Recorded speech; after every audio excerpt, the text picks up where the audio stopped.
call to order the special district court council meeting for Friday, July 23rd, 2025 at 2 p.m. I'd like to acknowledge that we are fortunate to be gathering together on the unceded territory of the Símpcwemc people who have been caretakers of this land since time of immemorial. Are there any late items that anyone would like to add to the agenda? Being done, can I get a motion to adopt the agenda as presented?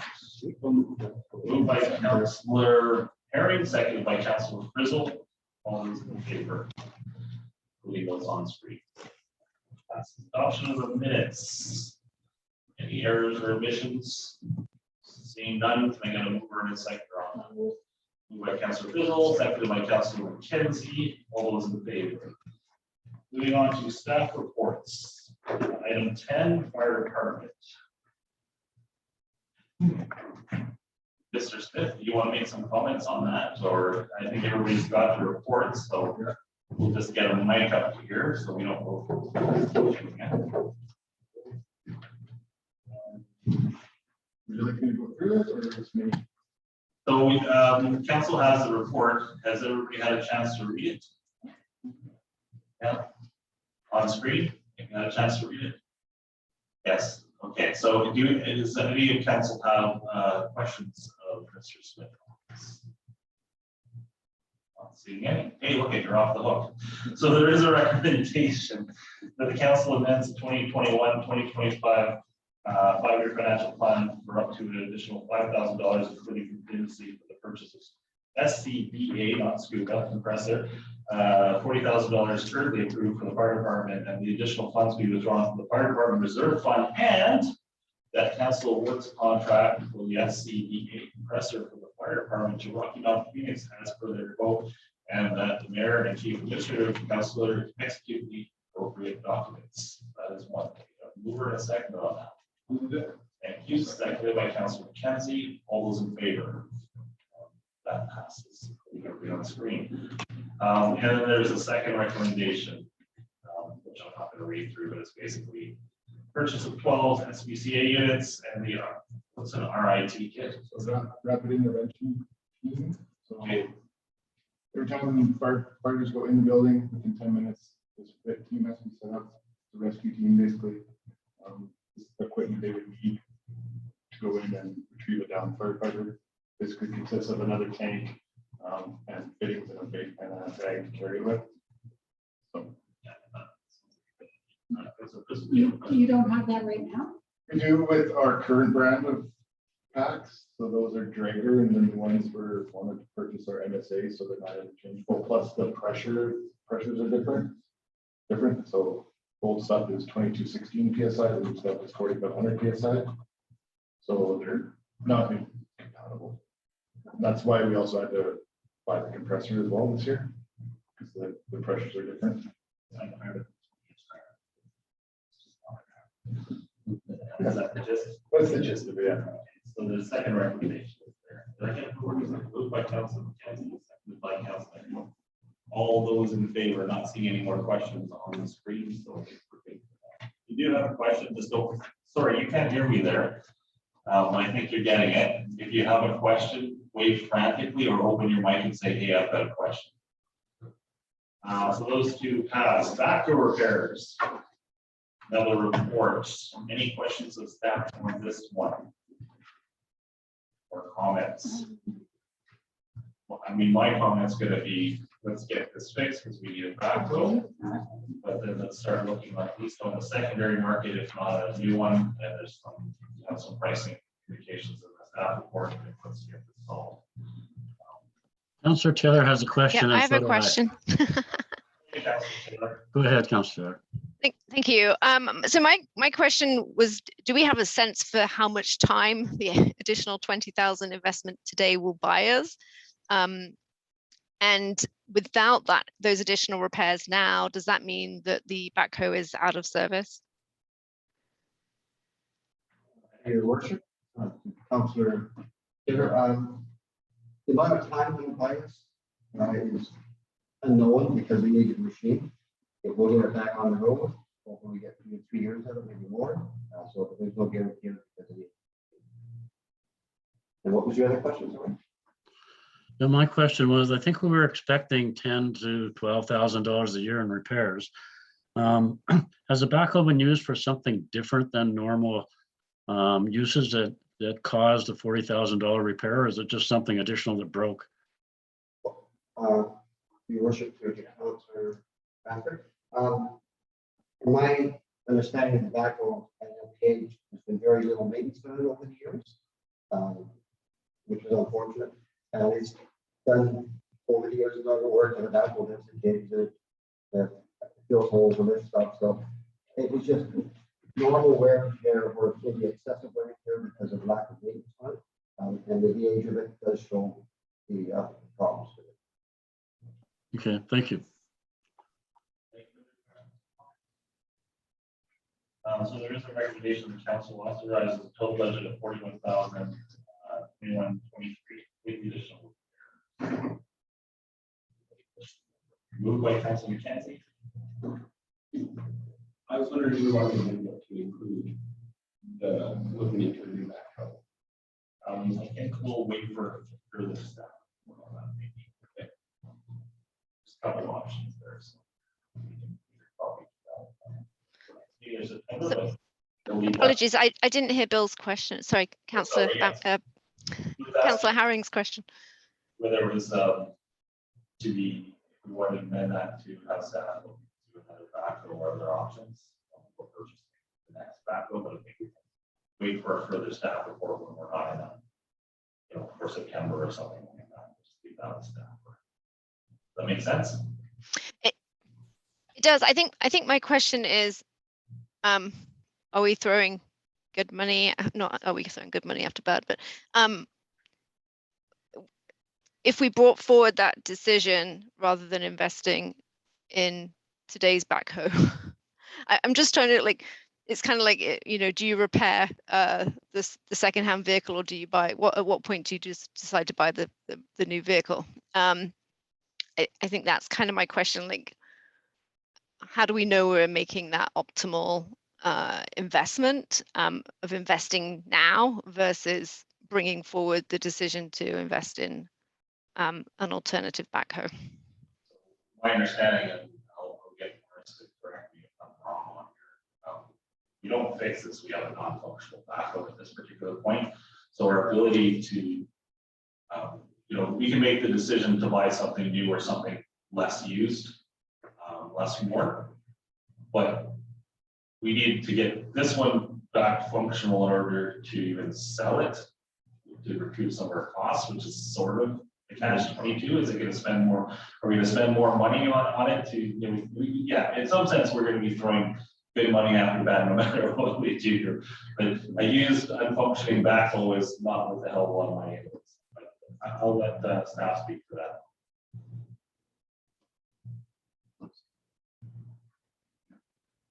So if you wish to add anything to that, go ahead or change my mind. Right. Yeah, if you'd like to add your own comments about the idea of are we throwing good money after bad? Should we just move on to buying a new backhoe right now versus finishing the repairs on this one? Your worship, to the council, to catch-22 what we're in. Money's gone out towards it. You can cut your losses, yeah, go for a brand new one. My road, that would be great, but if we can get it back up and running and look at a trade and get some of the money back, that'd be great. Does that answer your questions or further? Yeah. It does answer my question. My further question is the initial repairs were going to be taken out of the unrestricted surplus. It doesn't state, I don't think, in the report. Is that the plan for the additional costs? Yes, Councilor. Sorry, can you hear me? Yeah, I can hear you. Yes, it would come from the unrestricted surplus. Sorry, that was the meeting. That's okay. That's great. Thank you. Other questions or comments? Seeing none, all those in favor? Need a seconder. Oh, need a seconder? Do I need a seconder on that? I'll second it. Thank you, Councilor Frizzle. Somebody's paying attention. All those in favor? Yes. Thank you. That passes. Moving on to water restrictions. There's a recommendation that little bit of a consumption we've been going through. He doesn't mind. I think this is a thing that as council, we all need to start getting out there in the public a little bit. We're going through a lot of water just now. Not all of it. Go ahead, you're gonna tell me. Yes, Your Worship, to the council. Our usage and data really shows that our usage is spiraling. The trend is going up, and I think it has been in the past several years in this community. And we're at the point where if we don't curtail our usage, we're going to have a very difficult time in keeping the supply at a reasonable level. So there's several reasons why the usage is there. I mean, the area is spread out and people do use a lot of water. We do have leaks in the system, and I think we've done that some tests in the past, so I think it's really some more tests in the future. And your population is growing at the same time, so that, you know, that's a factor in usage that has to be taken into consideration. So. Any questions? Yeah, Councillor Stafford and then Councillor Taylor. My question is, last council meeting, I said I don't have a problem with it going to 2 hours in the morning and 2 hours at night. Going to no evening watering may be a little excessive. And I think next summer, we may end up at 2 hours in the morning and 2 hours at night. So is it better to go excessive now and then back off for next year? Is it better to think about what we want to have for next year and set that now for the remaining of this year?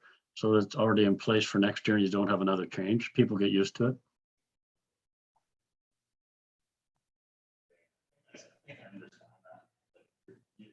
I mean, this proposal was to basically go to just morning watering for 2 hours. But I think at this point, and Morris can correct me if I'm wrong, if we don't curtail this and get a little bit of a shocking message out there about the amount of use we have, with the fire season we're having, we're looking at, you know, possible issues keeping reservoirs. And I think there's also another thing to do with our water license as well. If you can maybe comment on that we're moving towards using more than our water license allows. Yes, Your Worship, your council. I believe this time we are probably over our limit in what we're usage that we have, which I think a lot of communities are, but hopefully we don't have to deal with that or get challenged on that. I can certainly support the motion itself. It was just a question. I think it'd be wise for council then in October, November to start looking at where we want to be next summer and start putting that information out over the winter so people are ready for it and they know the change is coming. That's all. I think that's the next plan. Councillor Taylor. So I had a couple of questions. The first one was whether or not this is going out as guidance for we need to do this now for this summer because of the drought that we've been having, or whether this is a recommendation for permanent change to our watering hours. In other words, like this is it. Like we'll be communicating that this is an ongoing change, or is it a temporary change for the situation we're in today? Your Worship, to Councillor Taylor, this is an immediate request to curtail the amount of water usage for this period of time, and council can revisit that and ask for proposals for that as they wish. Yes. Yeah, I was just thinking, like, how are we going to communicate it? Are we going to communicate it that this is changing and it's changing indefinitely, or are we communicating that it's changing for now? Like, will it be an indefinite? When we communicate it out to the public, it's just this is now the watering restriction. I'll let Mr. Collins speak.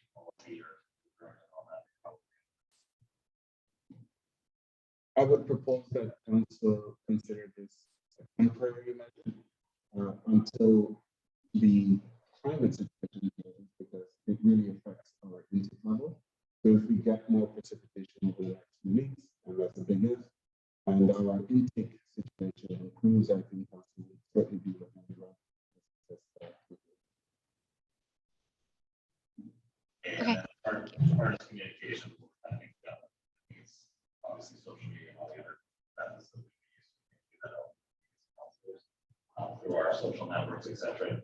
Also pump this out. This is critical for protection of the community. That green lawns are great, but really fire pressure and full reservoirs are going to save houses. Right. Any further thoughts on that? Questions? Councillor Eric? I just want to make sure in our communication that we stress that this is in fact an extraordinary measure because of a unique climate situation, right? I just want to make sure that message comes across, that maybe gets people thinking about, we're doing this for the wildfire season, right? We're doing this to protect homes. That's Mayor Blackwell said. Thank you. I think that's it from council. So there is a recommendation that council directs staff to change watering hours posted on the website, such as watering hours are reduced to 7 a.m. to 9 a.m. No evening watering. Sector on that. Moved by Councilor Frizzle, seconded by Councilor Herring. Discussion, any further discussion amongst ourselves? I think that this is incredibly necessary considering what we're facing right now, the long-term forecasts. Even when we get rain on the forecast, it doesn't materialize for town or all of town. I'm seeing these same sort of restrictions all over social media from other jurisdictions. As Morris said, yeah, there's probably a lot of towns that are not quite meeting the requirements of their water license at this point or usage, but Clearwater has been that for a while. Councilor Bamford. Just unmuted myself. One quick question. Will all of our parks then be adjusted as well so that our sprinkler systems, which are automatic on timers, go into the same pattern? I believe that was covered in the fourth one. Yes, we've already implemented that within the district. We've cut back on most of our parks. The splash park for the, not sure which one it is, but that's been pre-programmed, so it still works for the children and stuff like that. But as far as a lot of the other parks, we just cut back on it until such time the weather changes. So you finish that, Councilor? So lead by example already. Okay. Councilor Frizzle. I just wanted to reiterate that though, that should be in the message that we've already cut back. I think it's important. I know one of the complaints is that the Meridian's been watered or whatever, and we're not following the rules. Which I don't think it's true, but that is what's being said. So I think we need to also say that we are also we've already said it in the message. That's answered that. We also do that. We do. And as a group, I mean, let the public know if they see something that's a little odd, because sometimes timers fail and things don't get done. This has happened in the past. This last field out here has been sprinkling ready for farmers market. Anyways, can I call the question then? All those in favor? Okay. And that passes. We have the bylaws. So you have a report on the table that summarizes the questions that were asked during the public hearing. Answers that's slide. So are there any questions on bylaw number 252?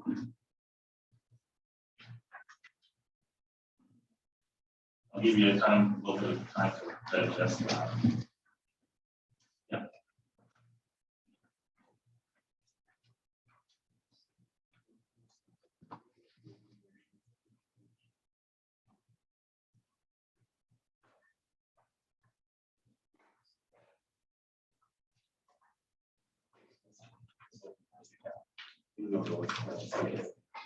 Yeah.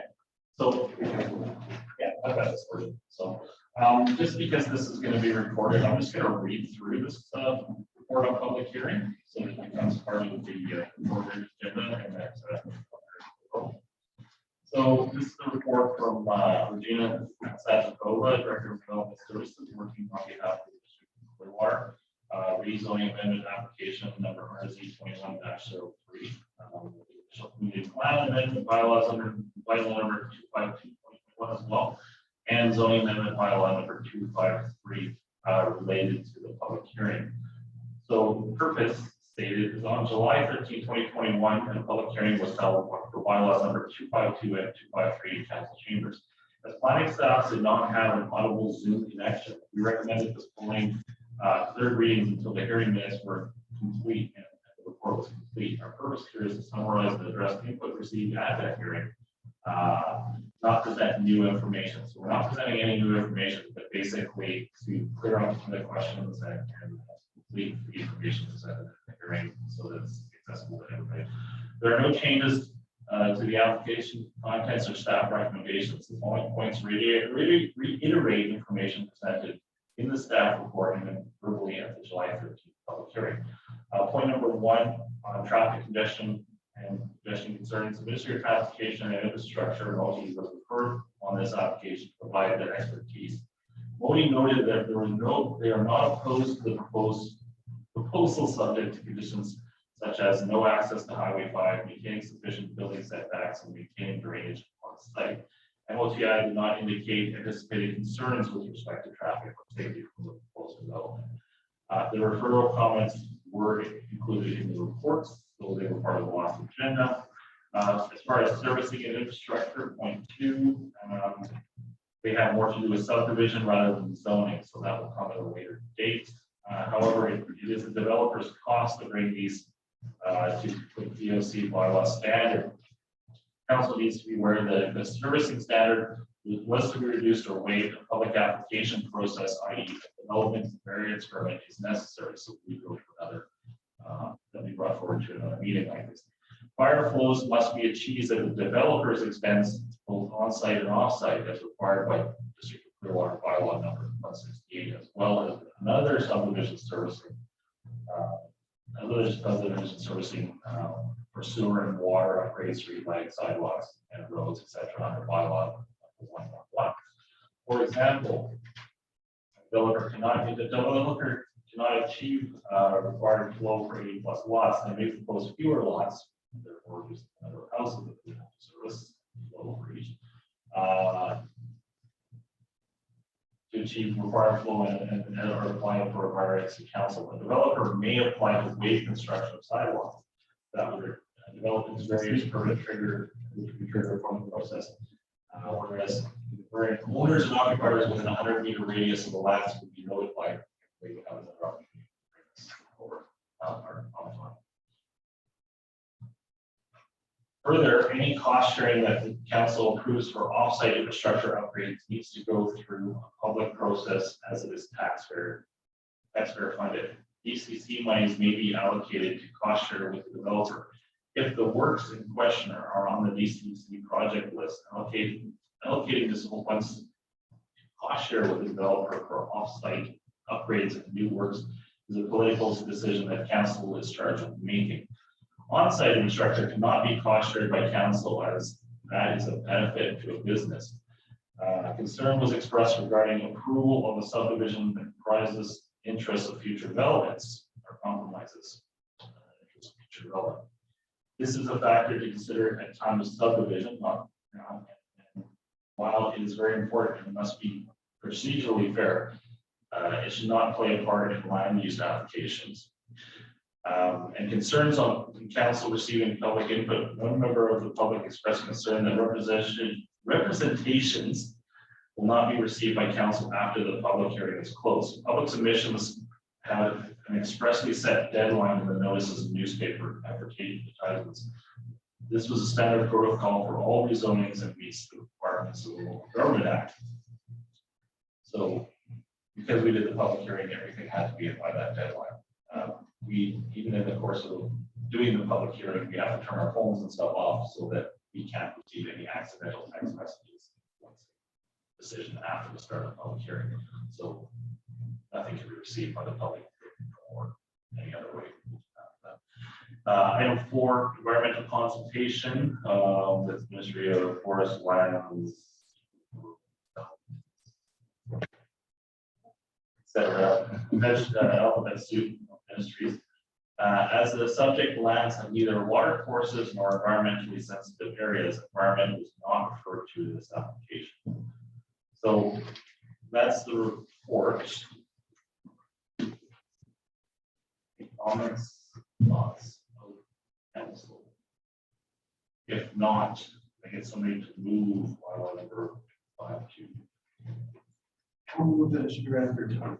Thank you. I have a seconder on the second. District of Clearwater, bylaw number 252, a bylaw to amend the District of Clearwater official community plan adoption bylaw number 93, whereas District of Clearwater Council has approved the County of Clearwater official community plan adoption bylaw number 93, 2012, and whereas the Council of the District of Clearwater deems it desirable to adopt an amendment to the Clearwater official community plan bylaw number 93, 2012, and whereas the amendment is consistent with the region's regional growth strategy and waste management plan, and the amendment does not affect the district's financial plan. Now, therefore, the Council of the District of Clearwater, in open meeting assembles, acts as follows. This bylaw will be decided as District of Clearwater official community plan adoption bylaw number 93, amendment bylaw number 252, 2021. All those in favor? And that passes. Yes. Moving on to 253.